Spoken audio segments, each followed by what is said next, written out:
মই প্ৰথমবাৰৰ কাৰণে বিধানসভাত আহিছোঁ, কিন্তু আমাৰ গণতন্ত্ৰৰ সংসদীয় ৰাজনীতিৰ লগত মই দীৰ্ঘ সময় ধৰি যুক্ত বিভিন্নভাৱে।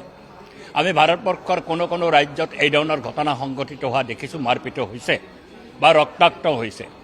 এই পশ্চিমবংগই হওক, পূৰ্বতে বিহাৰেই হওক, এনেকুৱা ৰাজ্যবিলাকত হৈছে।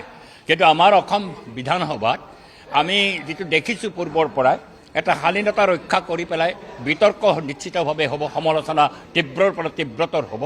কিন্তু এই ধৰণে আসনৰ পৰা উঠি আহি পেলাই বিধায়কক আক্ৰমণ কৰাৰ ঘটনা ৰূপজ্যোতি কৰ্মীয়ে যিটো আজি সংগঠিত কৰিলে, ইয়াক নিন্দাৰ কোনো ভাষা নাই।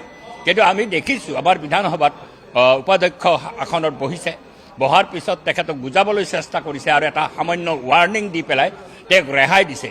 কাৰণ এনেকুৱা নজিৰবিহীন ঘটনা সংঘটিত কৰা ৰূপজ্যোতি কৰ্মীক আজি এইকেইদিন যি বিধানসভাৰ অধিৱেশন আছে তাৰ পৰা তেওঁক বহিষ্কাৰ কৰা উচিত আছিল, তেওঁক কঠোৰ শাস্তি দিয়া উচিত আছিল। কিন্তু তাকে নকৰি গোটেই ঘটনাটোক তেওঁলোকে লঘু কৰিবলৈ চেষ্টা কৰিছে।